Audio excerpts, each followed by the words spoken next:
أمة المسلمين وفي رواية لمسلم ولعامة المسلمين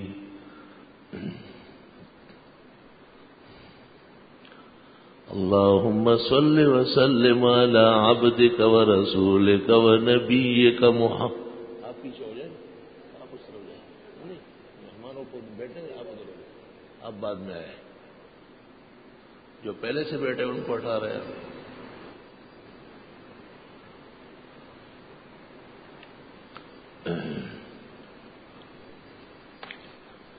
اسلام کی بڑی تعلیمات میں سے عدل ہے.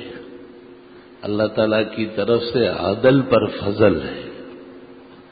عدل کے معنی ہے اپنی طرف سے اپنی تدبیر اور عقل کے مطابق دوسرے کے حق کی رعایت کرنا اور اس میں خیر خواہی سے پیش آنا.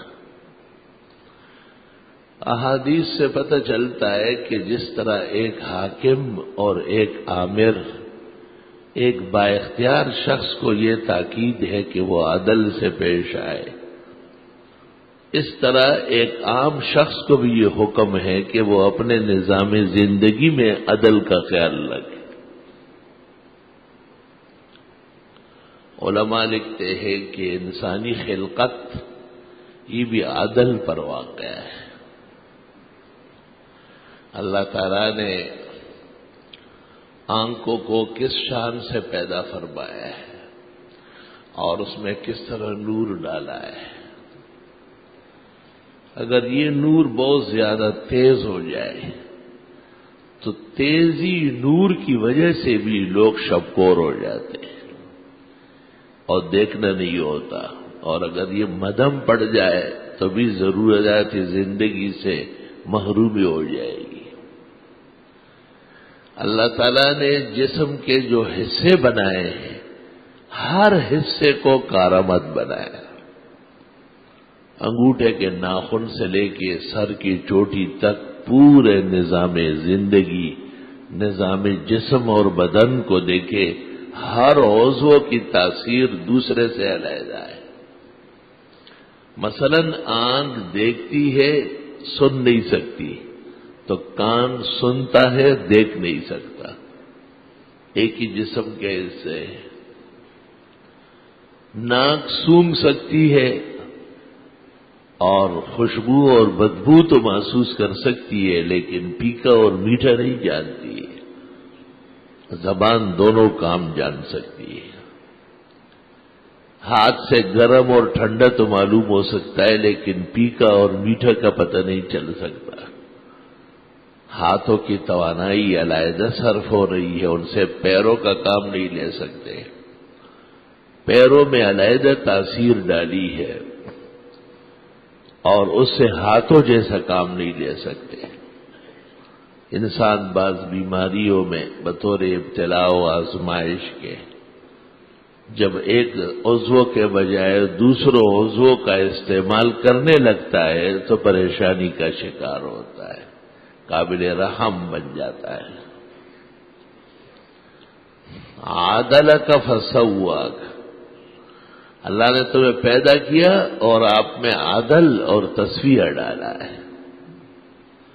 ہاتھ ایک توازن سے ہے، اگر چھوٹے ہو گئے تو بھی بدنما ہو گئے، اگر بہت لمبے ہو گئے تو بھی عام انسانوں کے لیے وحشتناک ہو جائیں گے.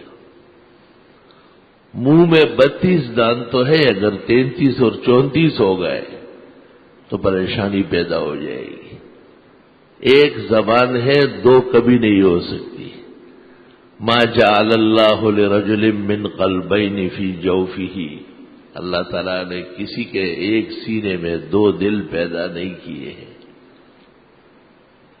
دو کان ہیں، دو آنکھیں ہیں، دو ہاتھ ہے، دو پیر ہے، لیکن فرمایا دل ایک ہے.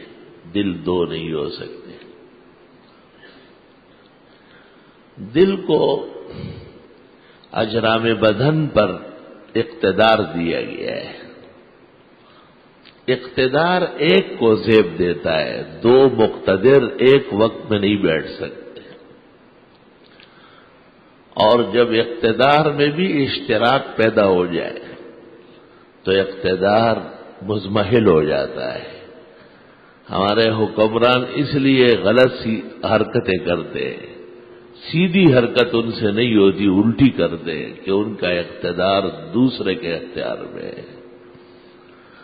ما جعل اللہ لرجل من قلبین فی جوفہ، سورۃ احزاب میں اللہ تعالیٰ فرماتے ہیں کہ ایک شخص کے سینے میں دو دل نہیں ہوں گے، میں نے ایسا نظام نہیں بنایا۔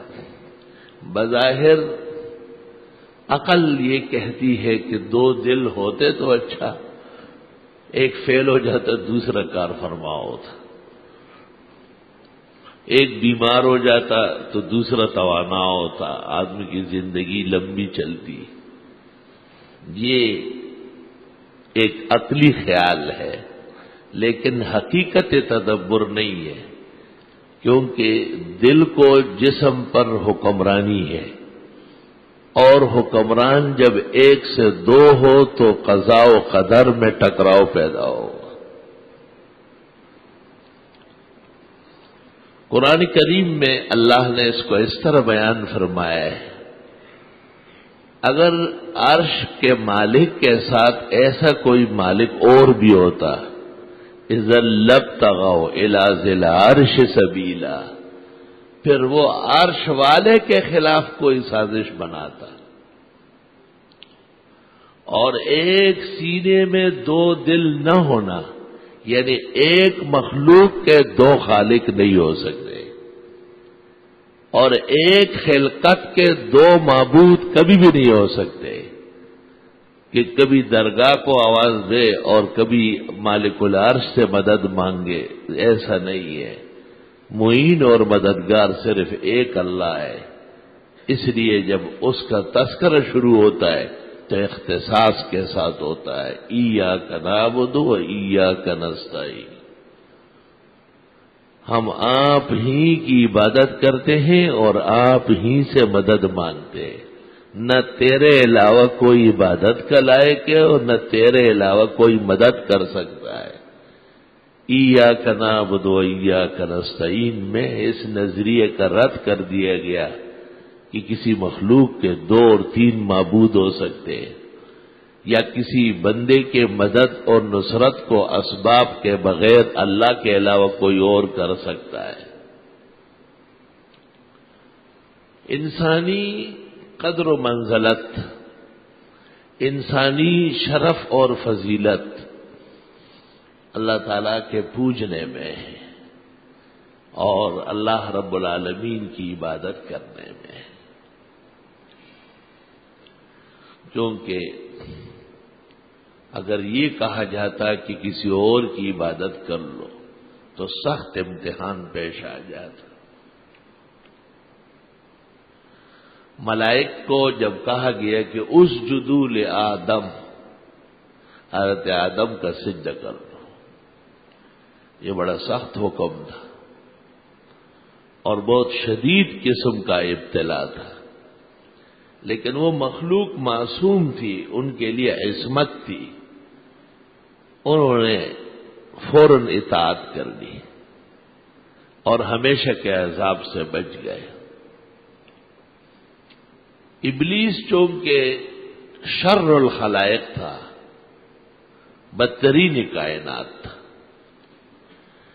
وہ اس نے اپنا ظاہر ایسا بنایا تھا جیسے وہ بھی ملائک ہو، بلکہ بعض کم علموں نے ان کو ملائک کا سردار تک کہا ہے، طاؤس الملائکہ، جنت میں ملائک کا استاذ۔ یہ کم علم لوگوں کی باتیں تھی جو حقائق الوہیت سے اور حقائق خلائق سے بے خبر تھے، انہوں نے ایسی بات کہی، اور جو جانتے تھے وہ یہ دیکھتے تھے کہ خدا کے حکم کے سامنے اس نے اپنی رائے زنی کی اور اللہ کی حکمت کے مقابلے میں اس نے اپنی عقل استعمال کی، اور یہ قاعدہ ہے کہ شرائع کے سامنے سوائے اطاعت اور فرمانبرداری کے کوئی چیز کام نہیں آئی۔ شرائع مان لینا یہ بندے کی بندگی ہے۔ شرائع میں لمحے کے لیے، ایک نظر کے لیے پس و پیش کرنا یہ بندے کی پستی تباہی ہے۔ ثم رددناہ اسفل سافلین، پھر یہ نیچے سے نیچے ذلتوں میں چلا جاتا ہے۔ وَلَوْ شِئْنَا لَرَفَعْنَاهُ، ہم عبادت کے ذریعے اس کو اوپر لے جا رہے تھے۔ وَلَكِنَّهُ أَخْلَدَ إِلَى الْأَرْضِ، لیکن وہ گٹھیا کام کر گیا اور خدا کے دین کے مقابلے میں اس نے اپنی عارضی عبوری نہ چلنے والی عقل اور سوچ استعمال کی۔ یہ ایک عجیب بات ہے کہ عقل نعمت ہے جب یہ اطاعت کے ساتھ ہو، اور عقل ایک تکلیف دہ ہے، خطرناک قسم کی سوچ ہے، غلط رہنمائی اور دلالت کی صورت میں جب یہ شریعت کے خلاف۔ کہتے ہیں کہ عقل کا ارتقاء، عقل کی ترقی وہ عبادت کے ذریعے، اور عقل کا تنزل یہ عبادت سے منہ موڑنے میں۔ اللہ تعالیٰ نے جب کہا کہ آدم کا سجدہ کر لو، اس کا ظاہر سخت ابتلا ہے، اور اس کی حقیقت روشن قسم کی عبادت ہے، کیونکہ کہنے والا خدا خود ہے۔ اللہ تعالیٰ نے خود کہا اسجدوا لآدم، کرو سجدہ آدم کا۔ تو خدا کی خدائی ماننے والا اور اللہ کی الوہیت پر اعتقاد رکھنے والا، وہ اس کو نہیں دیکھتا ہے کہ کعبہ پتھر ہے، ایک کالے رنگ کا کمرہ ہے، پہاڑوں کے دامن میں ایک نشیبی جگہ ہے، دور دراز ایک مقام ہے، بس وہ یہ دیکھتا ہے کہ یہ خانہ خدا ہے۔ اللہ نے اس کو اپنا گھر کہا ہے، اللہ نے اس کو عظمت دی ہے۔ تو شیخ عبد القادر ہو یا معین الدین چشتی ہو یا اویس قرنی ہو یا ابو حنیفہ زمانہ ہو، جب اس مقام پر آتے ہیں تو عبادت کرتے ہیں اللہ تعالی کی، اور کعبے کے احترام اور ادب کی شکل میں۔ حضرت عمر رضی اللہ عنہ کے متعلق بخاری شریف میں ہے، کتاب الحج میں بھی اور دیگر مقامات پر بھی۔ جس وقت حضرت اسود کو چومنے آتے اور اس کا بوسہ لیتے تو فرماتے انی لأعلم انک حجر، مجھے پتا ہے آپ ایک پتھر ہے، لا تنفع ولا تضر، نہ نفع دے سکتے ہیں اور نہ ضرر دے سکتے ہیں، ولکنی رأیت رسول اللہ صلی اللہ علیہ وسلم یقبلک، مگر میں نے پیغمبر کو دیکھا ہے جو آپ کو چوم رہے تھے، اس لیے آپ کا احترام اور آپ کا چومنا یہ عبادت ہے۔ کیسی عجیب بات فرماتے تھے، انی لأعلم انک حجر، میں جانتا ہوں آپ ایک پتھر ہے، لا تنفع ولا تضر، نہ یہ نفع دے سکتا ہے اور نہ ضرر، ولکنی رأیت رسول اللہ صلی اللہ علیہ وسلم یقبلک، میں نے حضرت کو دیکھا تھا کہ آپ کا بوسہ لے رہے تھے، اس لیے آپ کا بوسہ لینا یہ عبادات میں سے ہے، کیونکہ پیغمبر کا فعل اللہ تعالیٰ کی رضا اور خوشنودی کے لیے ہوتا ہے۔ پیغمبر کے متعلق اللہ تعالیٰ نے کہا ہے انک بأعیننا ووحینا، آپ ہماری نگرانی میں اور ہماری وحی کے مطابق چل پھر رہے ہیں، گھوم پھر رہے ہیں، اٹھ بیٹھ رہے ہیں، طاعت اور عبادت بجا لاتے. انک باعیننا ووحینا.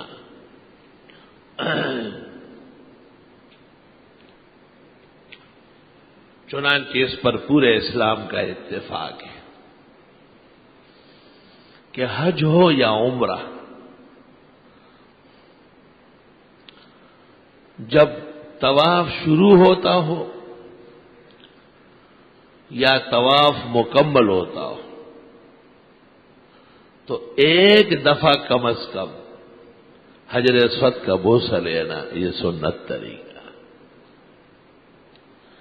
اگر اللہ تعالیٰ توفیق دے اور ہر شوط میں سہولت کے ساتھ کسی کو ہاتھ رکھنے یا پیشانی رکھنے کا موقع ملے، بالکل مکمل طور پر ادب کے ساتھ پیش آنا ہوتا ہے.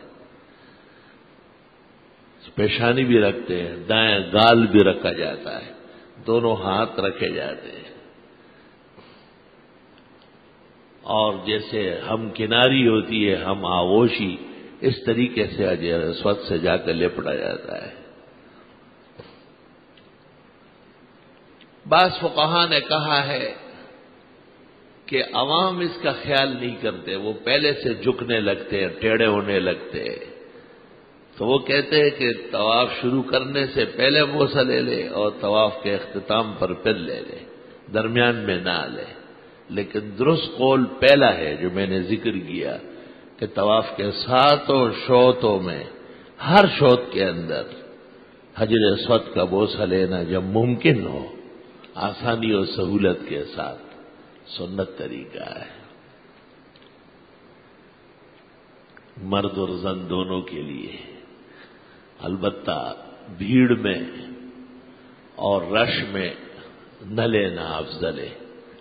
حضرت بھی جب تشریف لائے اور آپ نے دیکھا کہ صحابہ بہت زیادہ ہے، 1.25 لاکھ صحابہ اس وقت آپ کے ساتھ طواف میں تھے، تو آپ نے ایسا ہاتھ سے اشارہ کیا اور پھر ان ہاتھوں کو پیچھے سے چوما.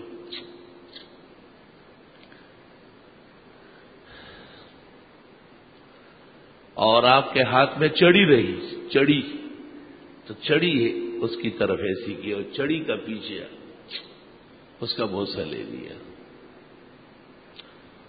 ان لم تکونوا منهم فتشبہوا لأن التشبہ بالکرام فلاح. جب آدمی نہ پہنچے تو پھر اشارہ بھی کافی ہوتا ہے.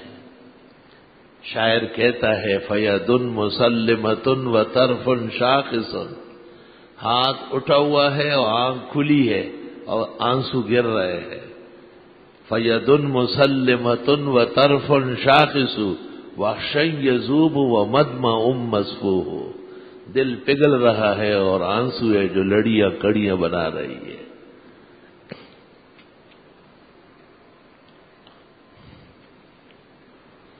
صحابہ کے اس میں 2 قول ہیں.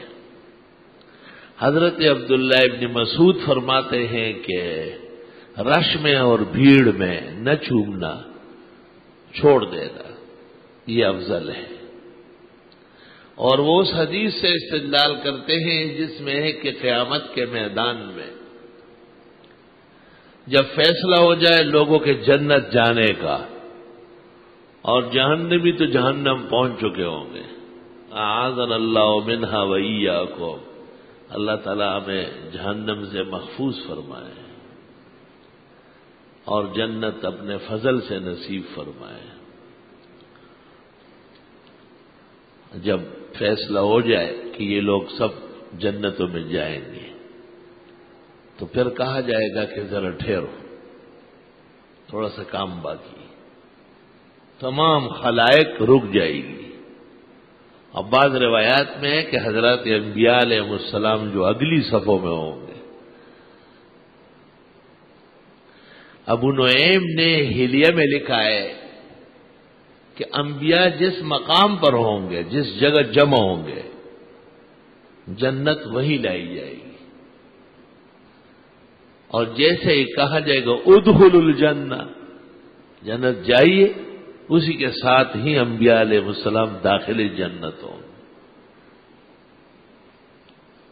یہ پتہ نہیں چل سکا کہ دروازے کھلے تھے یا دیوار ہٹ گئی یا یہی جگہ جہاں پیغمبر موجود تھے وہ داخل جنت ہو گئے۔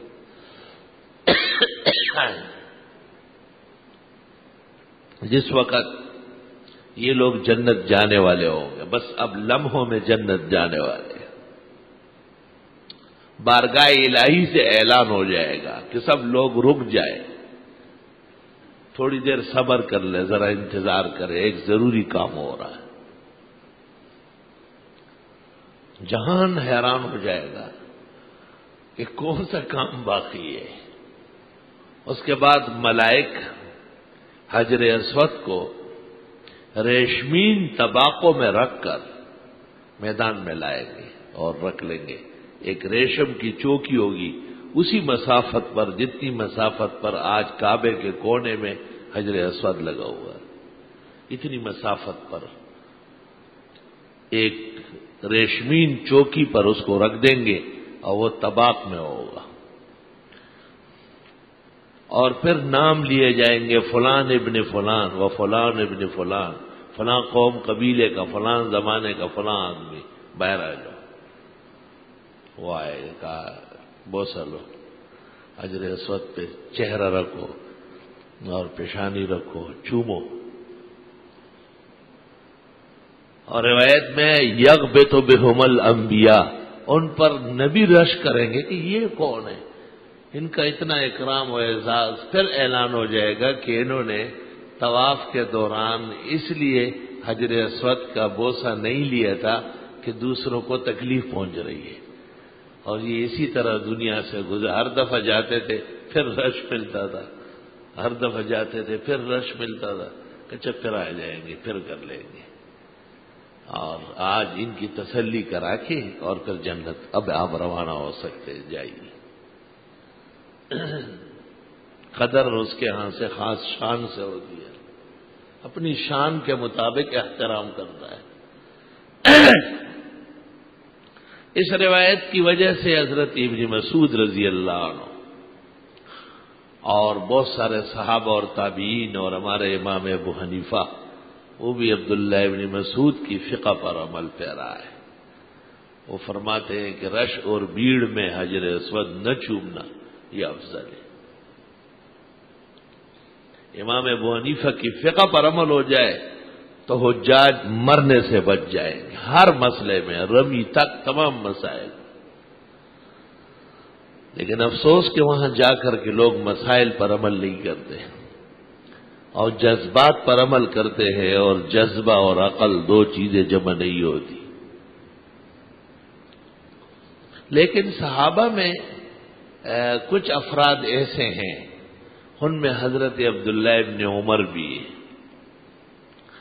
اور وہ فرماتے ہیں بخاری میں کہ تھوڑا بہت دکم پیل تو برداشت کر لو نا، جس گھر کے مہمان زیادہ ہو وہاں معمولی سا رش اور بھیڑ دعوت کی شایان شان ہوتا ہے۔ اور ابن عمر کے الفاظ بخاری میں ہیں، ان زوہم تو زاہم تو، اگر ہمیں دکے دیے جاتے ہیں ہم بھی ایک آدھ دکا تو چلا ہی دیں گے۔ یہ مطلب نہیں کہ تکلیف دیں گے، مطلب یہ کہ پہنچنا تو ہے، پہنچنا تو ہے۔ تو علماء دین نے دونوں باتوں میں تطبیق فرمائی۔ اگر آپ کی صحت اور زندگی خطرے میں پڑ رہی یا آپ کی وجہ سے کسی اور کو زحمت، تو پھر ابن مسعود کا قول معتبر ہے، اور انتظار کرے روز حشر کا۔ اور اگر ہمت اللہ نے دی ہے اور کسی کو تکلیف ارادتاً نہیں دیتے، صرف دکم پیل تو ویسے بھی رش میں بنتی ہے، تو پھر ابن عمر کا قول معتبر ہے، ان زوہمت زاہمت۔ سوال یہ ہے کہ حجر اسود ایک پتھر ہے، اور حدیث میں ہے یہ جب آ چکا تھا جنت سے تو سفید یاقوت تھا۔ ان الحجر لما جاء من الجنہ کان یاقوتا ابیضا فسودتہ خطایا بنی آدم. یہ پتھر جب جنت سے آیا تھا تو اس کا نام حجر اسود نہیں تھا، حجر ابیض تھا، سفید پتھر. وکانا یاقوتن ابیضا، سفید رنگ کا یاقوت تھا. دنیا کے جوہری یاقوت کو سرخ رنگ سے جانتے ہیں، کیونکہ دنیا کی چیزیں آخرت کے مقابلے میں بہت ٹمٹما رہی ہے، بہت مدم ہے. اور ویسے سفید اور سرخ میں مجانست ہے، قرب ہے. اصلاً رنگ سفید ہے پسندیدہ.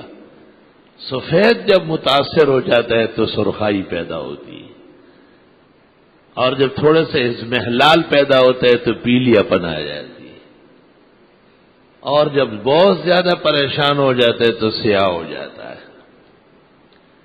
کان الحجر یاقوتن ابیضا فسودتہ خطایا بنی آدم. انسانوں کے گناہوں نے اس کو بالکل سیاہ کر دیا. توبہ توبہ. کتنے بڑے بڑے گناہگار وہاں جاتے ہیں اور توبہ کرتے ہیں. گناہوں کے اثرات تو ہوتے ہیں نا، اسی لیے کہتے ہیں کہ عالم نماز پڑھائے. کیوں کہتے ہیں؟ ایک عام آدمی نماز نہیں پڑھا سکتے 4 تکبیریں اوپر نیچے. عالم کو اس لیے نماز کا پابند سمجھا جاتا ہے کہ وہ امت کا اور قوم کا بیڑا اٹھائے.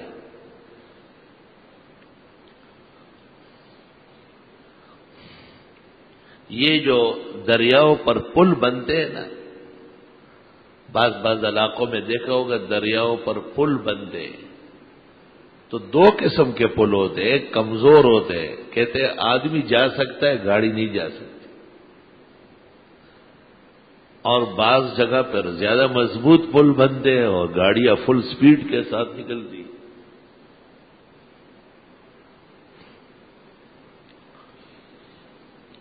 گناہوں کے الوان ہے، رنگ ہے، اور گناہوں کے جرم ہے، جسم ہے.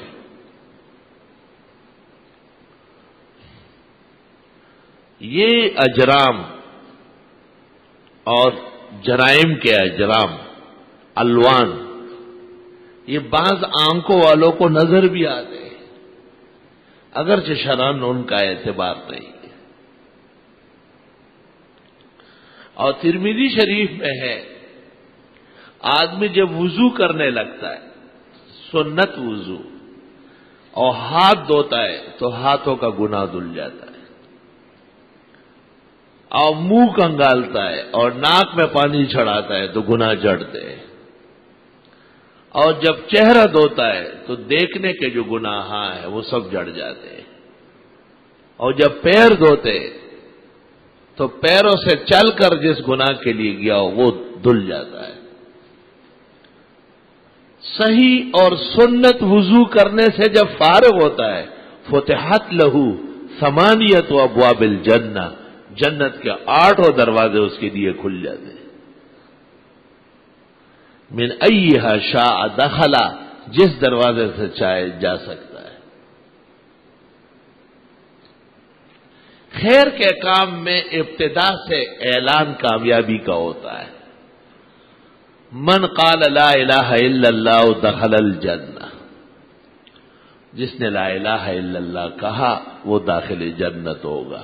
ظاہر ہے صرف لا الہ الا اللہ تو نہیں ہے، لا الہ الا اللہ کا کوئی مرزائی کہتا ہے، لا الہ الا اللہ گاندھی پڑھتا تھا، موتی لال اور جواہر لال پڑھتا تھا. کتابوں میں سب چیزوں میں لا الہ الا اللہ لکھا ہوا ہے، ہر شخص پڑھ سکتا ہے. اور مشرکین کے لیے اور مکے کے عربوں اور کافروں کے لیے یہ کلمہ پڑھنا کوئی مشکل تھا کیا؟ وہ مراد نہیں ہے. مراد یہ ہے کہ جس نے یہ کلمہ پڑھا صداقت کے ساتھ، حقیقت کے ساتھ، وہ جنتی ہو جائے گا. اب اس کو یہاں دیکھو کہ جب حضرت نے ان لوگوں سے کہا قولوا لا الہ الا اللہ، پڑھو یہ کلمہ، تو وہ لڑ پڑے، ورنہ یہ نہیں ہو سکتا. وہی لا الہ الا اللہ تو پڑھ رہے ہیں لوگ اور مزاروں سے مانگ رہے ہیں، چادریں چڑھا رہے ہیں، نیازیں دے رہے غیر اللہ کی، اور مخلوق کو مشکل کشا و حاجت روا کہتے ہیں۔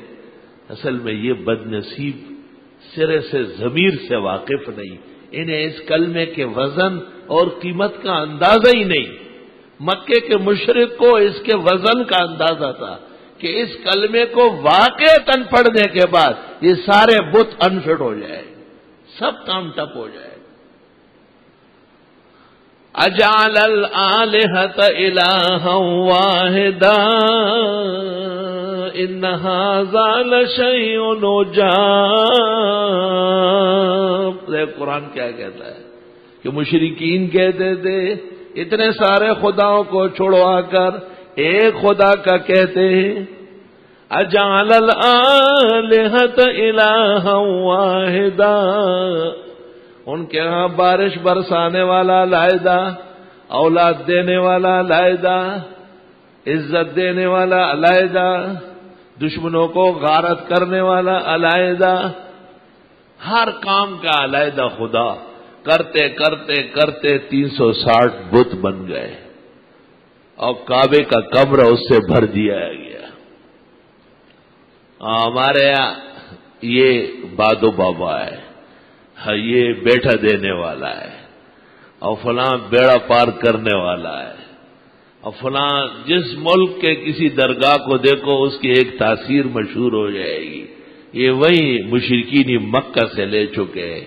اللہ تعالیٰ فرماتے ہیں وَكَمْ مِن مَلَكٍ فِي السَّمَاوَاتِ لَا تُغْنِي شَفَاعَتُهُمْ شَيْئًا، یہ زمینی لوگ تو چھوڑو، آسمانوں کے فرشتے ان کا تصرف نہیں ہے، نہ وہ غیب دان ہے، نہ مشکل کشا ہے، کچھ بھی نہیں، اللہ کے حکم کے تابع اور فرما بردار ہے۔ وَكَمْ مِن مَلَكٍ فِي السَّمَاوَاتِ، زمینی چیزیں چھوڑو، وہ آسمانوں میں رہنے بسنے والے، وہ اطاعت و عبادت کرنے والے ملائک جنہوں نے ابتلا کے وقت بھی خدا کی عبادت کر کے کامیاب ہو گئے، وہ بھی کچھ نہیں کر سکتے۔ تو جب ملائک سبع سماوات کے جو مخلوق ارضی سے یقیناً باعزت ہے، اللہ ان کی بے بسی ظاہر فرماتے ہیں، تو آپ کیسے کسی مخلوق کو کہتے ہیں کہ یہ ہماری مشکل حل کرے گی اور یہ ہمیں عزت دے گی اور یہ ہمیں کسی تکلیف سے چھڑائے گی؟ اللہ فرماتے لا تغنی شفاعتہم شیئا، ان کی سفارشوں سے کچھ بھی نہیں ہوگا، الا من بعد ان یأذن اللہ لمن یشاء ویرضی، ہاں اللہ چاہے اور کسی کو اجازت دے۔ اور جب قرآن اس کے رد کرنے پر آتا ہے تو فرماتے ان ہی الا اسماء، نہیں ہے یہ مگر نرے نام ہے، سمیتموہا انتم و آباؤکم، یہ نام رکھے ہیں تم نے اور تمہارے بڑوں نے، ما انزل اللہ بہا من سلطان، اللہ نے اس کی کوئی دلیل نہیں اتاری کہ یہ دستگیر ہے، یہ غوث اعظم ہے، یہ بیڑا پار کرنے والا ہے، یہ بیٹھا دینے والا ہے۔ فرمایا ما انزل اللہ بہا من سلطان، میں نے تو ایسی کوئی بات نہیں کہی، ان ہی الا اسماء، یہ میرے نام ہے جو تم رکھتے ہو۔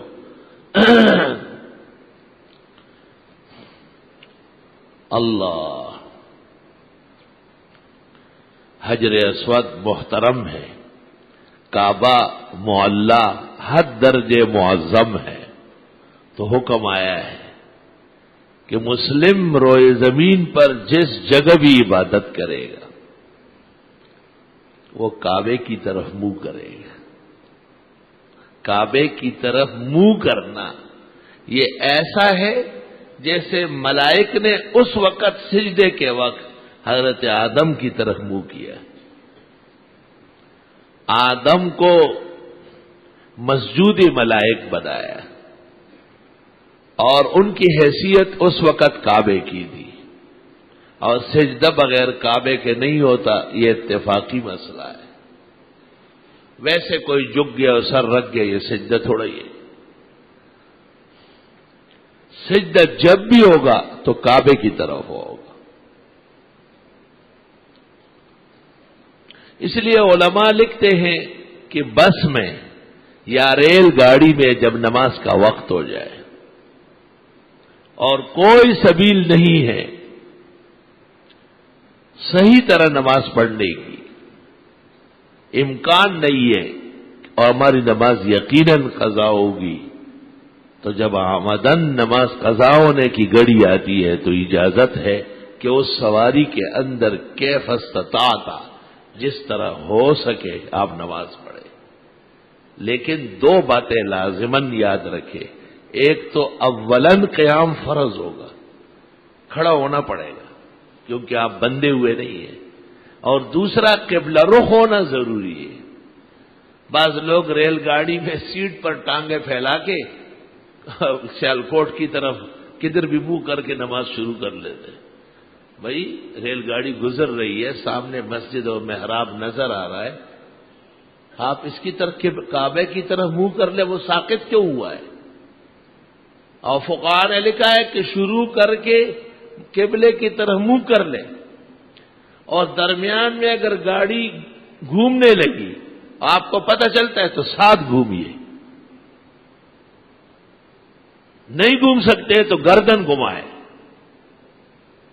لیکن یہ کہ بغیر قیام کے شروع سے بیٹھ جائے اور قبلے کی طرف منہ کیے بغیر کوئی نماز پڑھی گئی، چاروں ائمہ و حنفی فقہ میں ایک مفتی بھی اس کا قائل نہیں، ایسی تمام نمازیں باطل ہے، وہ دوبارہ پڑھی جائے گی، ہوئی نہیں سر سے۔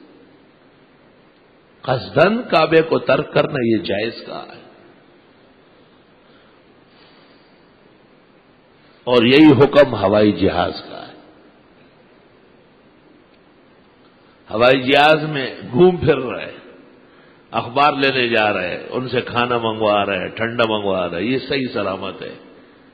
بھائی ہوائی جہاز میں تو جماعت ہو سکتی ہے، ایک آدمی آگے ہو جائے دو پیچھے ہو جائے، مختصر نماز پڑھا لے۔ اگر آپ کھڑے ہو گئے اور پھر جھٹکے لگنے لگے بیٹھ گئے، اجازت ہے اس کی، فقہاء نے اس کا قاعدہ لکھا ہے، جیسے دریائی کشتی میں کسی نماز کھڑے ہو کے شروع کی لیکن پھر چکرا گیا بیٹھ جائے، اور آپ نے نماز شروع کرتے وقت قبلے کا رخ معلوم کر لیا، بعد میں پتہ نہیں چلا، رخ تبدیل ہو گیا، آپ کو معلوم نہیں ہوا، اب معاف نماز ہو جائے گی، لیکن شروع سے ہی قیام چھوڑ دینا اور شروع سے ہی کعبے کی طرف منہ نہ کرنا، جو نمازیں شروع کی گئی ہے وہ باطل، ڈسمس کلدم، کوئی حقیقت ان نمازوں کی نہیں، وہ سب کے سب نمازیں دوبارہ پڑھی جائے گی۔ راسخ اور محکم فتویٰ ہے۔ فقہاء نے یہاں تک لکھا کہ جب قبلے کے رخ کا کچھ پتہ نہ چلے، لیس عنده منبر ولا محراب ولا مخبر، نہ ممبر و محراب ہے کہ اندازہ لگائے، نہ بتانے والا ہے، اور نماز کا وقت ہو گیا، یتحرا، یہ شخص سوچ لے، فکر کر لے کہ میں جب گاڑی میں بیٹھ رہا تھا کراچی سے یا پشاور سے، اس وقت قبلہ اس طرف تھا اور گاڑی پشاور سے اس سمت پہ چل پڑی اور پنجاب سے ہوتے ہوئے سندھ میں داخل ہوئی، یہ راستہ اس طرح ہے، غالباً میرا قبلہ اس وقت اس طرف ہونا چاہیے، ایک سوچ تحری، اور نماز شروع کر لی اور پڑھ لی، اور بعد میں پتہ چلا کہ بالکل الٹی سب نماز پڑھی، بالکل ہو گئی۔ یہ تحری بوجہ معلومات اور علم نہ ہونے کے علم کے قائم مقام۔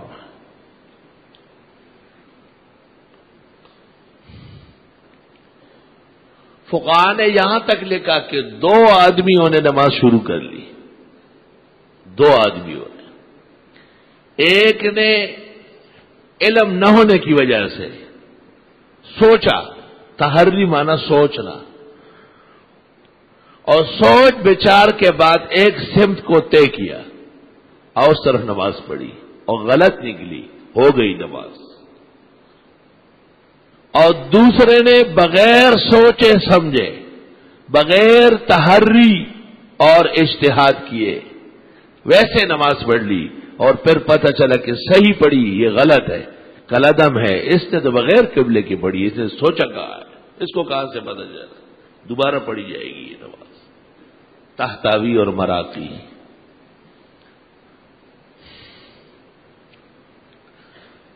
اس قسم کے مسائل میں ہم دیکھتے ہیں ریل گاڑیوں میں اور بعض سواریوں میں کہ شاید بیان کم ہوا ہے، چنانچہ میری درخواست پر مولانا محمد یوسف لدھیانوی مرحوم نے بار بار اپنے زمانے میں جنگ کے مسائل میں بار بار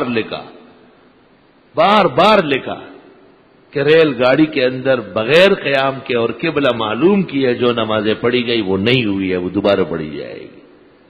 الحمدللہ سب سے پہلے حضرت کو میں نے توجہ دلائی کہ اس پر کم لکھا جا رہا ہے، اور لوگ سیٹ پر بیٹھ کر ٹانگیں پھیلا لیتے ہیں اور جدھر بھی اس کا رخ ہوا نماز پڑھ لیتے ہیں۔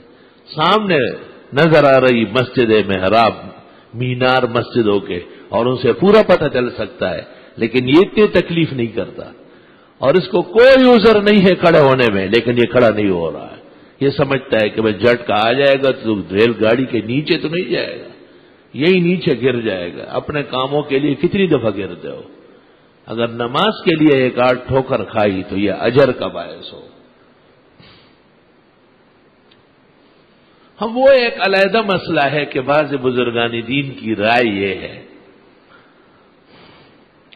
کہ شاید ہوائی جہاز میں نماز نہیں ہوتی۔ بعض بڑے علماء بھی اس پہ رہے، بڑے علماء قابل احترام، لیکن درست اور صحیح بات یہ ہے کہ ہوائی جہاز میں نماز اس طرح ادا ہوگی جیسے اپنے گھر اور پلنگ کے سامنے نماز ہوتی، کوئی شک نہیں ہے، کراہیت تک نہیں اس کے پڑھنے میں۔ اور یہ سمجھنا کہ ہوا حجم نہیں رکھتی خلاف حقیقت ہے، سائنسی گفتگو سے دوری کی بات ہے۔ حجم بھی ہے اور وزن بھی ہے، اور اتنا ثقل کافی ہے جتنا ثقل سجدے کے لیے ضروری ہے، اتنا ہی موجود ہے اس میں۔ والمسألة مبسوطة في محلها يعلمها العلماء والعقلاء من هذا الشأن، ومن شاء التفصيل والتدليل فعليه أن يراجع إلى معارف السنن لشيخنا ومولانا البنوري وبوادر النوادر لحكيم الأمة مولانا اشرف علی التھانوی رحمہم اللہ۔ انسانی زندگی میں عدل اور انصاف کے ساتھ رہنا یہ اللہ تعالیٰ کے فضل اور احسان کا باعث ہے۔ اپنے اوقات کو اللہ کی رضا کے لیے صرف کرنا، اپنی جوانی کو اللہ تعالیٰ کی عبادت میں صرف کرنا، اپنا مال اور متاع کو اللہ کے دین پر صرف کرنا، اپنی اولاد کو دینی تربیت اور علم میں رکھنا، اپنے پروگراموں کو، شادی بیاہ کی تقریبات کو دینی رخ دینا، یہ انصاف اور عدل ہے، اللہ تعالیٰ کی طرف سے اس کے اوپر عہد فضل ہے۔ اسلام پوری زندگی پر محیط ہے، آپ شادی میں بھی، آپ بیماری میں بھی، آپ دوستی میں بھی، آپ خفگان اور ناراضی میں بھی اللہ کے دین کے پابند رہیں گے، یہ عدل اور انصاف کا تقاضا ہے۔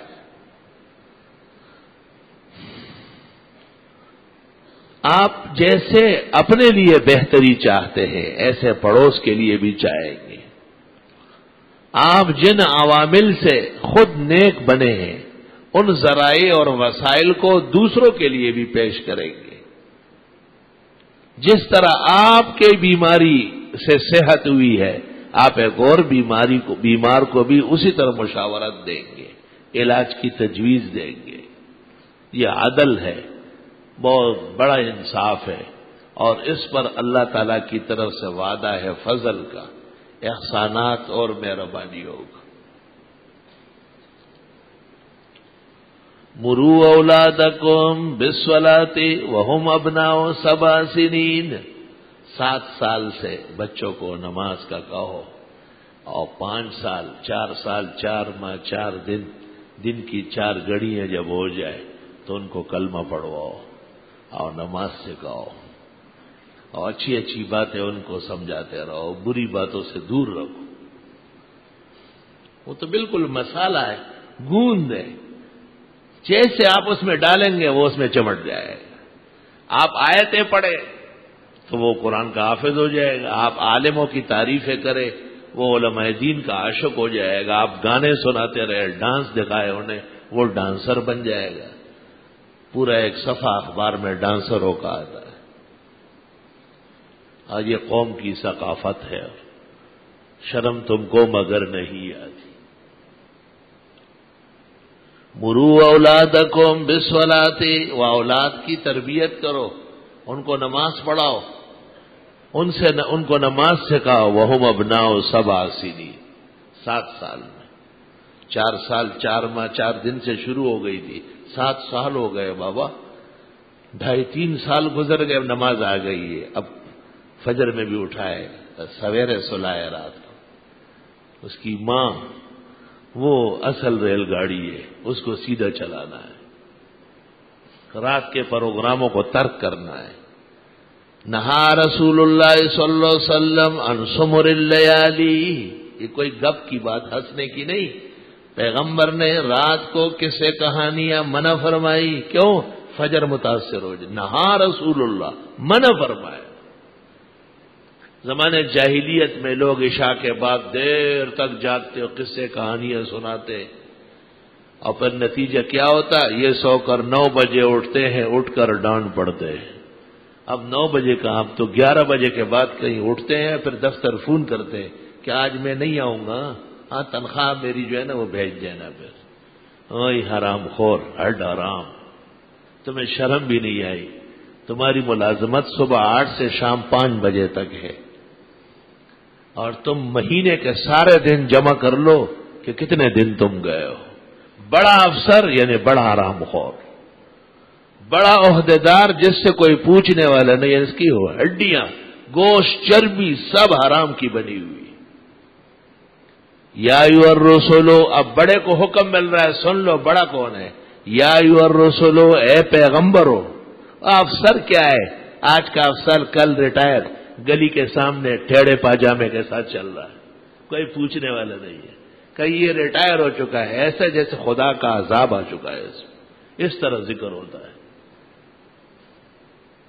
یا ایھا الرسول، اے پیغمبرو، کلوا من الطیبات، کھاؤ صاف ستھرا حلال، واعملوا صالحا، اور عمل کرو نیک، انی بما تعملون علیم، میں تمہارے اعمال کو جانتا ہوں۔ یا ایھا الذین آمنوا، اے ایمان والو، کلوا من طیبات ما رزقناکم، اے ایمان والو حلال چیزیں کھاؤ، واشکروا للہ، اور حلال خوری پر خدا کا شکر کرو، ان کنتم ایاہ تعبدون، اگر تم واقعی اللہ کی عبادت کرنے والے ہو۔ ان کنتم ایاہ تعبدون، اگر تم صرف اللہ ہی کی عبادت کرتے ہو تو حلال کھانے کی بھی کوشش کر لو۔ صرف ایک اللہ کی عبادت کرنے والا موحد، متبع سنت، صرف اس پر نہیں چھوٹے گا کہ اس نے درگاہوں کو نہیں پکارا اور وہاں بدعت اور شرک نہیں کیا، یہ کھا کدھر سے رہا ہے، کما کس طرح رہا ہے۔ اس لیے فرمایا ان کنتم ایاہ تعبدون، اور جنہیں خدا نے حلال نصیب کیا ہے فرمایا واشکروا للہ، اس پر اللہ کا شکر کرو، ان کنتم ایاہ تعبدون۔ عدل یہ ہے کہ نظام حیات، نظام جسم، اس کا استعمال شریعت کے مطابق رکھو، اسی پر اللہ تعالیٰ کا عہد فضل، اللہ کا وعدہ ہے کہ احسان کروں گا۔ امام ابن سیرین کی خدمت میں ایک شخص آیا اور اس نے کہا کہ بادشاہ کے ہاں میری سفارش کر لیں، آپ کی بڑی عزت کرتا ہے۔ امام ابن سیرین نے کہا یہ کام تو جائز نہیں ہے، اور ناجائز کام کی سفارش ناجائز، جائز کام کی سفارش جائز ہے، ثواب کے کام کی سفارش ثواب ہے۔ حضرت اقدس قافلہ حق کے آخری سالار، فقہ اور فتوے کے تاجدار، میدان سیاست کے فاتح، علماء اور اولیاء کا مرجع و معدن حضرت مولانا مفتی محمود صاحب رحمۃ اللہ علیہ، ان کی جیب میں بے انتہا درخواستیں ہوتی تھی حج اور عمرے کی. مجھے حج پہ جانا ہے، دے دو، اس پہ لکھ لیتے تھے. اچھا فلاں کو فون لگاؤ. ایک زمانے میں جنرل ضیاء سے سخت ناراضگی تھی، ان کا نام نہیں سنتے تھے، لیکن ایک بوڑھے آدمی نے ان کو کہا میری عمر اتنی ہو گئی، میرا نام ہی نہیں آتا ہے، میں مر جاؤں گا بغیر حج کے، میرے اوپر حج فرض ہو چکا ہے. حضرت نے فون لگایا، فون لایا گیا، میں موجود تھا اس وقت. بڑے خاص طریقے سے ان کو کہا آپ سے ناراضگی اپنی جگہ، یہ ڈائریکٹر حج کو سمجھاؤ کہ اس بوڑھے کو ساتھ لے جائے. اس نے کہا انشاءاللہ 10 گھنٹے کے اندر اندر اس کا سارا کام سیٹ ہو جائے گا. اور حضرت فرماتے تھے اس طرح ہمیں جو تسلی دیتے تھے کہ دیکھو پیسے وہ خرچ کرے گا، محنت وہ کرے گا، گھر بار وہ چھوڑے گا، اور ہم سفارش کر لیں گے اتنا ہی ثواب ملے گا. کتنا آسان ثواب ہے. اتنے بڑے مقام اور مرتبے پر ثواب کی طلب، تڑپ، ثواب کمانے کے لیے بے چینی، وہ دیکھنے کی تھی. تو امام ابن سیرین کو کسی نے کہا کہ اس کام میں بادشاہ کو سفارش کرو، تو حضرت نے کہا کہ یہ تو جائز نہیں ہے. اس نے کہا کوئی فرق نہیں پڑتا، پاکستان میں ایسا ہوتا ہے، وہاں ناجائز کام زیادہ ہوتے ہیں. اس نے ابن سیرین کو بھی پاکستان سمجھا تھا. ابن سیرین نے کہا ناجائز ہونے کے باوجود بھی کر لوں. انہوں نے کہا حضرت بڑی مہربانی. تو سامنے اندہو قانون، وہ انگیٹھی رکھی ہوئی تھی اور اس میں وہ سردی کا موسم تھا، آگ جل رہی تھی. تو ابن سیرین نے کہا دا اصبعک علی ھذہ النار، آپ اس انگارے پر انگلی رکھ لیں. اس نے کہا حضرت جل جاؤں گا. آپ نے فرمایا میرے لیے ایک انگلی جلانے کے لیے تیار نہیں ہو، میں تیرے لیے اتنا خوبصورت سارا جسم ہمیشہ کے لیے جہنم میں کیوں ڈالوں ناجائز کر کے. اللہ تعالی عدل و فضل کی توفیق نصیب فرمائے. وآخر دعوانا الحمدللہ الحمدللہ حمدا کثیرا وسبحان اللہ بکرۃ واصیلا. اللہ اکبر کبیرا. اشہد ان لا الہ الا اللہ وحدہ لا شریک لہ واشہد ان محمدا احمد عبدہ ورسولہ ارسلہ اللہ تعالی الی کافۃ الخلق بین یدی الساعۃ بشیرا ونذیرا وداعیا الی اللہ باذنہ وسراجا منیرا. اما بعد فاعوذ باللہ من الشیطان الرجیم. یا ایھا الذین آمنوا ان تطیعوا فریقا من الذین اوتوا الکتاب یردوکم بعد ایمانکم کافرین وکیف تکفرون وانتم تتلی علیکم آیات اللہ وفیکم رسولہ ومن یعتصم باللہ فقد ہدی الی صراط مستقیم. یا ایھا الذین آمنوا اتقوا اللہ حق تقاتہ ولا تموتن الا وانتم مسلمون. وقال النبي صلى الله عليه وسلم لو كان موسى حيا لما وسع إلا اتباعي. وقال صلى الله عليه وسلم لا يؤمن أحدكم حتى يكون هواء تبعا لما جئت به. وأخرج الشيخان في صحيحيهما أن النبي صلى الله عليه وسلم قد قال لا يؤمن أحدكم حتى أكون أحب إليه من والده وولده والناس أجمعين. بارك الله لنا ولكم في القرآن العظيم ونفعنا وإياكم بالآيات والذكر الحكيم. إنه تعالى جواد قديم كريم ملك بر ورب رؤوف رحيم. الحمد لله جل وعلا وصلی اللہ وسلم علی رسولہ المصطفى ونبیہ المجتبى وامینہ علی وحی السماء وعلی آلہ النجبى واصحابہ الاتقیاء افضل الخلائق بعد الانبیاء ومن بہدیہم اقتدى وبآثارہم اقتفى من المحدثین والمفسرین والفقهاء إلى يوم الجزاء. أما بعد فقد قال النبي صلى الله عليه وسلم: أصحابي كالنجوم بأيهم اقتديتم اهتديتم. وقال الله الله في أصحابي لا تتخذوهم غرضا من بعدي فمن أحبهم فبحبي أحبهم ومن أبغضهم فببغضي أبغضهم وخير القرون قرني ثم الذين يلونهم ثم الذين يلونهم. وقال صلى الله عليه وسلم: لا تسبوا أصحابي فإن أحدكم لو أنفق مثل أحد ذهبا ما بلغ مد أحدهم ولا نصيفا.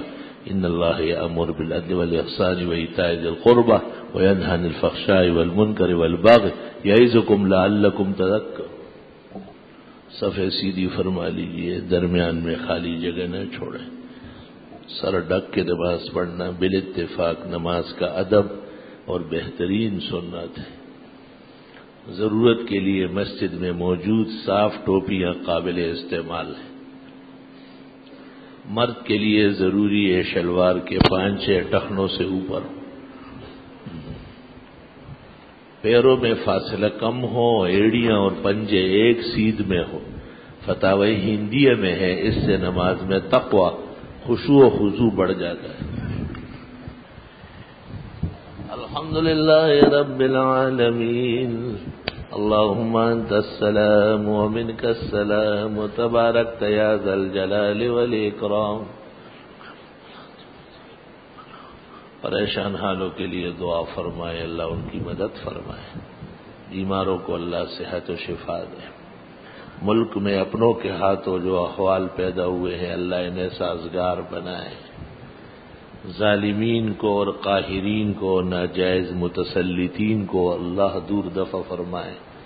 اقتدار اعلیٰ موحدینوں کو اور رحم دل اور انصاف پسند متبعین سنت کو نصیب فرمائے. پورے عالم کے مسلمانوں کی عزت رفتہ اور عظمت رفتہ اللہ پھر سے قائم فرمائے. حرمین شریفین کی حفاظت فرمائے.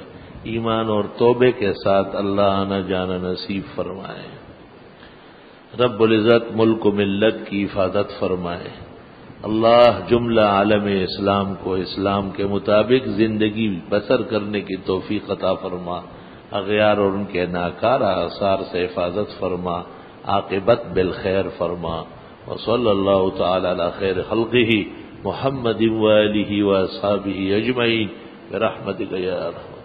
جی حرمین شریفین میں سال بھر تہجد کی اذان بھی ہوتی ہے. وہاں بھی حرمین کے علاوہ اور مساجد میں رواج نہیں ہے، نہ عادت ہے. یہ حرمین شریفین کی خصوصیت ہے. ویسے نوافل کی جماعت ناجائز ہے، لیکن حرمین شریفین میں قیام اللیل کی اجازت ہے باجماعت. شیخ الاسلام مولانا حسین احمد مدنی اس عمل کی وجہ سے ہندوستان میں بھی اپنے گھر پر رمضان شریف کے آخری عشر میں قیام اللیل میں جماعت کرا دیتے. لیکن حضرت شیخ کا یہ عمل تھا، دارالعلوم دیوبند کے فتوے نے ان کی تائید نہیں فرمائی. حنفیہ کے نزدیک حرمین شریفین کے علاوہ کئی اور نوافل کی جماعت مکروہ تحریمی ہے.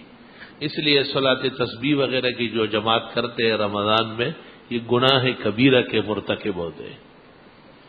یہ روایت صحیح ہے کہ روز عشر اللہ کا جلال عروج پر ہوگا اور اللہ غضبناک ہوں گے، تو حضرت محمد صلی اللہ علیہ وسلم ابوبکر کو اللہ کے سامنے کر دے.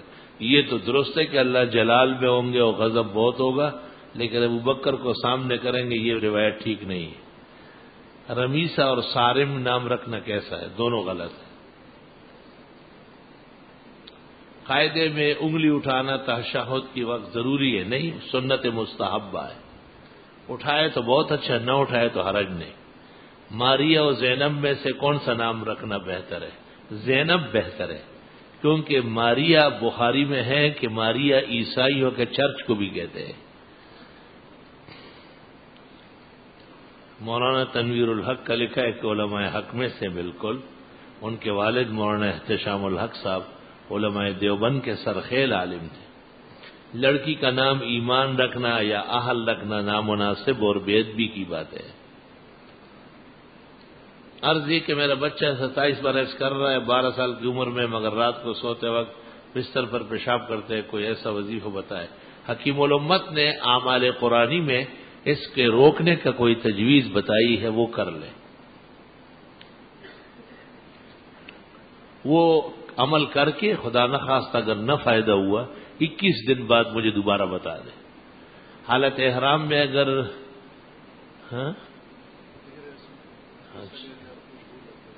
ہاں یہ عجیب بات ہے کہ وہاں لوگ خوشبو ڈالتے رہتے ہیں، اس لیے وقت حاضر کے بعد مفتیوں نے لکھا ہے کہ حالت احرام میں حجر اسود کا بوسہ نہ لے تاکہ وہ خوشبو احرام میں نہ لگے، اور یہ ٹھیک بات کہی۔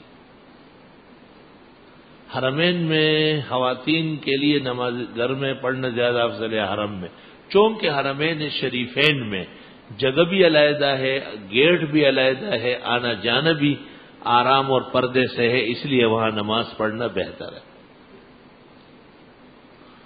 اگر عمرے یا حج کے احرام کی حالت میں عورت کو معذوری لاحق ہو جائے تو کیا وہ اتنے دن کے لیے طواف وغیرہ کی؟ جی بالکل، سب کام مؤخر ہو جائیں گے، پاک ہونے کے بعد حرم داخل ہوگی۔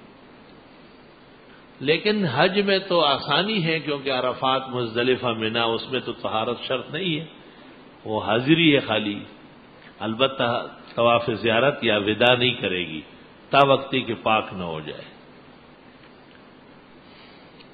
شیخ الاسلام ابن تیمیہ نے حنفی موقف پر ایک فتویٰ لکھا ہے کہ ایک خاتون کا وقت آ گیا روانگی کا اور اندیشہ ہے کہ پھر اس کو فلائٹ نہیں ملے گی۔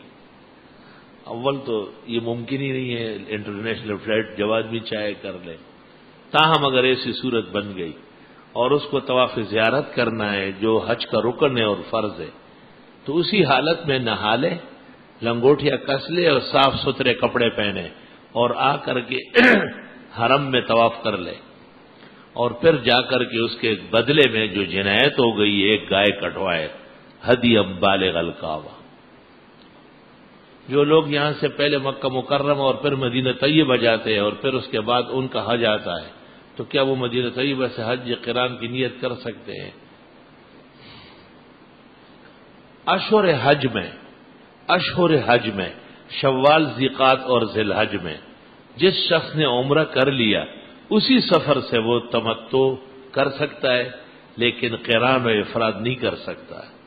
بعض علماء فرماتے ہیں کہ وہ میقات سے باہر چلے جائے کچھ دن کے لیے اور پھر واپس آ کر کے حج افراد یا قران کر لے، لیکن درست بات یہ ہے کہ اشہر حج شوال، ذیقعد، ذی الحج میں جو شخص عمرہ کر کے فارغ ہو چکا ہے وہ قران نہیں کر سکتا اور نہ افراد کر سکتا ہے، البتہ وہ تمتع ہی کرے گا۔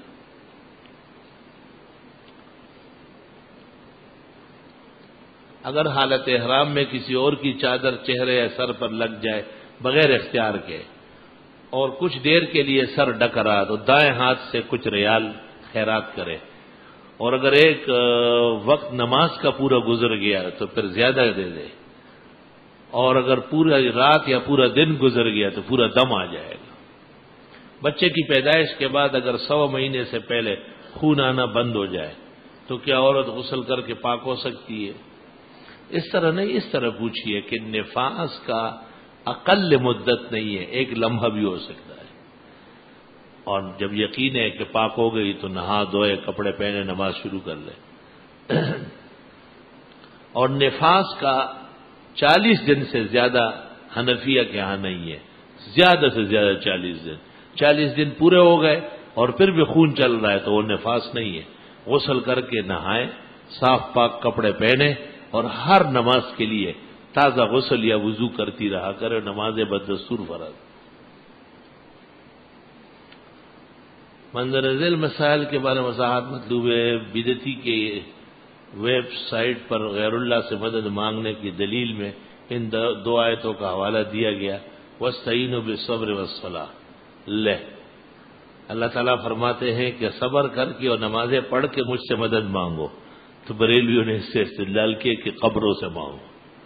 وہ ایک آدمی نے بچڑا چوری کیا تھا، بچڑا جانتے ہیں نا، گائے کا بچے کو بچڑا کہتے ہیں، بچڑا چوری کیا تھا، تو آپس میں لوگ باتیں کر رہے تھے، تو اس نے دور سے کہا کیا بچڑا بچڑا کر رہا ہے؟ تو لوگ سمجھ گئے کہ یہی بچڑا چور ہے۔ اب آیت میں تو صبر اور نماز کے ذریعے مانگنا ہے، یہ نہیں کہ قبروں کے ذریعے مانگو، پیروں سے مانگو۔ تو بات ہے کیا اسی کو تو بدعتی کہتے ہیں، جو اللہ تعالیٰ کے مفہوم کے خلاف چلے، غلط کہا ہے انہوں نے۔ اور یا ایھا الذین آمنوا کونوا انصار اللہ، دیکھ اے ایمان والو اللہ تعالیٰ کے مددگار بنو، تو اللہ تعالیٰ ہمیں حکم نہیں دے گا کہ دین کی مدد کرو، اس میں قبروں کا اور پیروں کا کیا ذکر ہے؟ اور سوال یہ ہے کہ اگر عیسیٰ علیہ السلام نے کہا تھا من انصاری الی اللہ، پوچھ نہیں کہ وہ انصار حضرت کے جو حواری تھے وہ زندہ تھے یا مرے ہوئے تھے؟ تو زندوں سے یہ کہنا کہ ہماری مدد کر لے، اس کا رد نہیں ہو رہا ہے۔ یہاں کوئی نہیں کہیں قبر میں دفن ہے اور آپ آواز لگاتے، یہ کفر کا عقیدہ ہے، یہ قرآن سے کہیں ثابت نہیں ہے۔ ان کا اصرار ہے کہ جب نماز اور صبر سے مدد مانگی جا سکتی ہے، نماز اور صبر سے نہیں مانگی جاتی ہے، مدد خدا سے مانگی جائے گی، اور صبر کر کے اور نمازیں پڑھ کر، ان سے نہیں مانگی جاتی۔ الٹے بانس بریلوی کو، ویسے بریلوی کا چریا خانہ مشہور تو دنیا میں، یہ سب چریا واٹ کی باتیں ہیں۔ شرح تہذیب کے شارح کے بارے میں آپ کیا جانتے؟ آئے وہ مسلمان تھے؟ جی مسلمان تھے۔ آپ اس کے بارے میں کیا جانتے ہو؟ غیر مسلم تھے۔ آپ اپنے بارے میں پہلے جان لیں، ایسا نہ ہو کہ تو غیر مسلم نکلے۔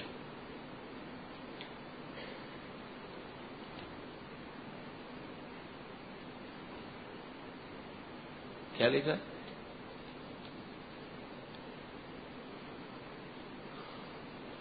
حضرت صلی اللہ علیہ وسلم کے روزہ اقدس پر الصلاۃ والسلام علیک یا رسول اللہ پڑھنا کیسا ہے؟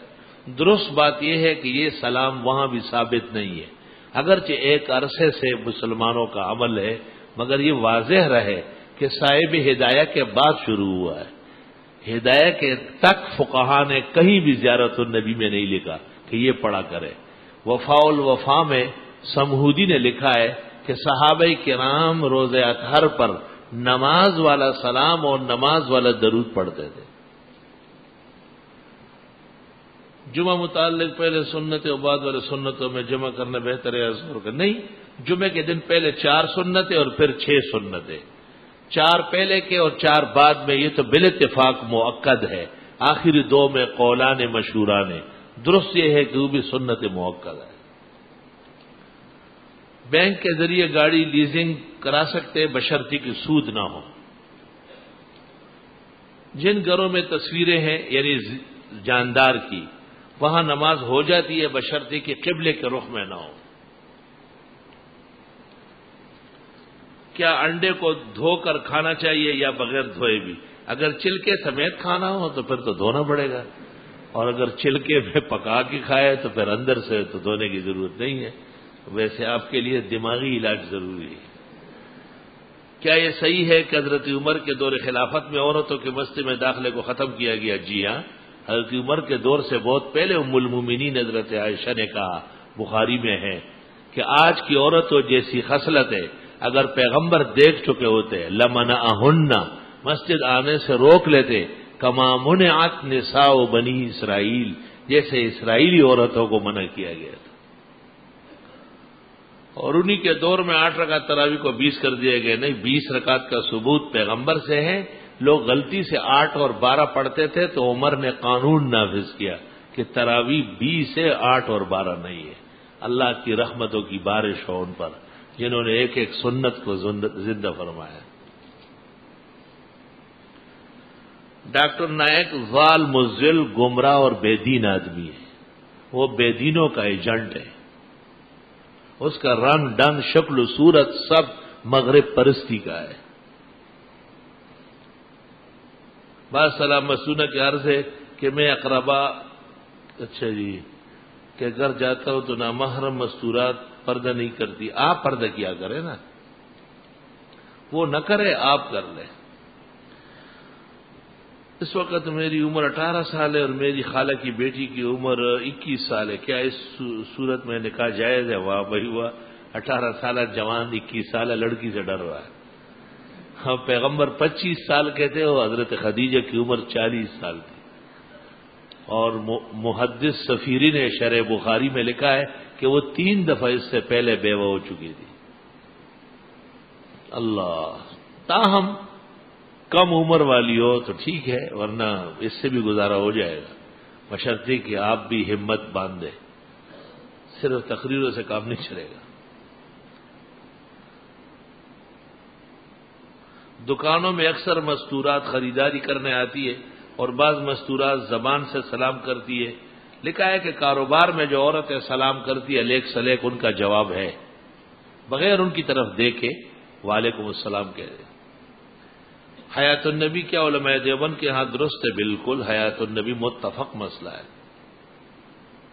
اگر کوئی شخص اپنی بیوی کو کچھ الفاظ کہے بغیر 3 کنکریاں پھینکے تو اس سے طلاق ہو جائے گی. طلاق کا لفظ تک نہیں کہا، صرف کنکریاں پھینکی تو اس سے کوئی فرق نہیں پڑے.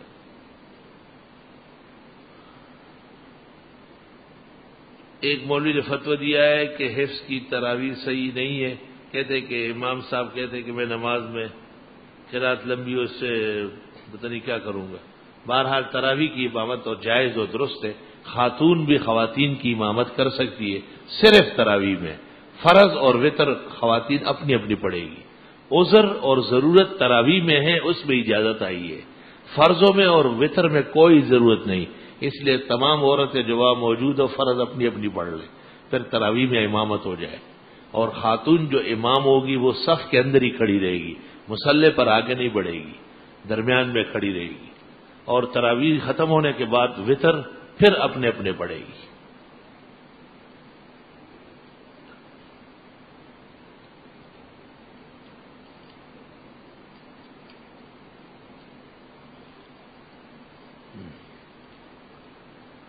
عائشہ نام رکھنا بہت بہتر ہے. بچی رات کو بہت روتی ہے، کوئی آیت بتا دے. آیت الکرسی 121 مرتبہ پڑھ کر شروع میں 3 بار فاتحہ اعوذ باللہ بسم اللہ سمیت، اور پھر 121 مرتبہ آیت الکرسی، اور اخیر میں پھر 11 مرتبہ درود ابراہیمی.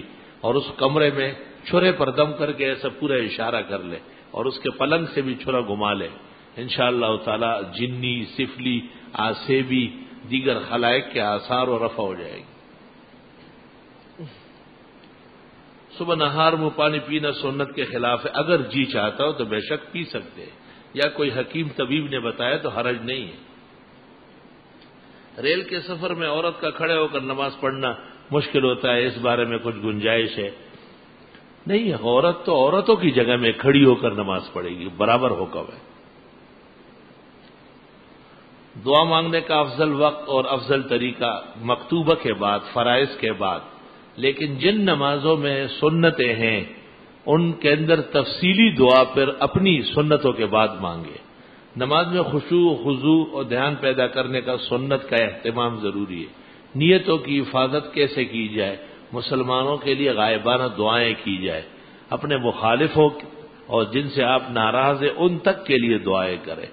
خوب دعائیں مانگے کہ اللہ ان کو اور ترقی دے اور عزت دے، باوجود یہ کہ وہ آپ کے بدخواہ ہیں. آپ ان کی خیر خواہی کریں. جانان دے بد کڑا و زبا حکم، خدے بد بد و سزا فلا ور کبیرہ. بالکل نیت آپ کی دھل دھلا جائے گی. کوئی شخص ذکر دعا میں ہے اور کوئی سلام کرے، جواب دینا چاہیے. ہاں اگر درس ہو رہا ہے یا تلاوت قرآن ہے تو پھر جواب نہیں. گزارش خواتین کا بھویں بنانا اور بال کٹوانا درست نہیں ہے. بخاری میں ان پر لعنت آئی ہے جو اس قسم کی کٹائیاں کر رہی ہے. چور یا ڈکیت کو عوام کو مارنا کیسا ہے؟ بہرحال دفاع میں مارا جائے گا. بدعتی کافر ہے تو کیوں، اور اگر وہ مسلمان ہے تو کیوں، جبکہ وہ سارے جہان کے مردوں کو مشکل کشا مان رہا ہے اور سنت سے ہٹ درمی کر رہا ہے، نصوص قطعیہ سے انحراف کر رہا ہے. درست بات یہ ہے کہ جو 3 عقیدوں کا مرتکب ہے، پیغمبر کو بشر نہ ماننا، پیغمبر یا کسی بھی نبی اور ولی کو عالم الغیب سمجھنا، یا پیغمبر یا کسی بھی ولی کو بغیر اسباب و ذرائع کے ہر جگہ موجود سمجھنا، یہ ایسا عقیدہ رکھنے والا کافر قطعاً ہے. اندیشہ ہے کہ اس کے کفر میں شک کرنے والا کافر ہو جائے. تفسیر روح المانی لقد من اللہ علی المومنین کے ذیل میں. بال بڑھانا جوانی میں بھی سنت ہے یا 40 سال کے بعد؟ سنا ہے کہ بڑھاپے میں اور جوانی کا فرق ہے. مجھے اس قسم کی کوئی عبارت روایت نہیں ملی. بال لما معمولی سے اور جمہ کانوں کے نرموں تک اور وفرہ گردن تک یہ ثابت ہے، لیکن اس کی صفائی ستھرائی ضروری ہے اور اس کے اوپر ٹوپی اور عمامہ ضروری ہے. اکثر زلفاں والوں کو دیکھیں کہ ویسے ہی زلفے بکھیر کے پھرتے ہیں. اس میں جنون کا شعبہ ہے. ان پر مجنون پن، پاگل پن حملہ کر لے گی. حضرت نے جب بڑے بڑے بال والوں کو دیکھا اور بال بکھرے ہوئے تھے، دیکھتے ہی فرمایا شیطان ان سائر اور راس، بکھرے بالوں والا شیطان کہیں کا. کیا یہ بات درست ہے کہ مسجد نبوی میں حضرت محمد صلی اللہ علیہ وسلم نے جہاد کے لیے دستے روانہ کیے؟ جی ہاں، سارا نظام آپ کو مسجد نبوی سے تھا. مسلمان تو ہمیشہ سے اسلحے اور جنگی سامان میں کمزور رہا ہے. کمزور رہنا اور چیز ہے اور اسلحے کا نہ ہونا اور چیز ہے. تم دونوں مسئلوں کو حلق مل کر رہے ہیں. شوال کے 6 روزے نامناسب اور مکروہ ہے. الگ تحقیق نہ رکھنا رکھنے سے افضل ہے. برس کی بیماری ہو رہی ہے، اس کے لیے کوئی دعا. عیسیٰ علیہ السلام نے جن آیات سے شفا فرمائی اور معجزہ ان کا ظاہر ہوا، انی ابرہ الاکمہ والابرص واحیی الموتى باذن اللہ، یہ سب جمع کر کے صبح و شام پڑھتے رہے، انشاءاللہ آرام آ جائے. حاجی سعید بلال احسن کے لیے دعا، اللہ تعالی مغفرت فرمائے. الحمدللہ رب العالمین، نستغفرک اللہم ونسألک السلام والعافیہ. لا الہ الا اللہ وحدہ لا شریک لہ، لہ الملک ولہ الحمد وعلی کل شیء قدیر.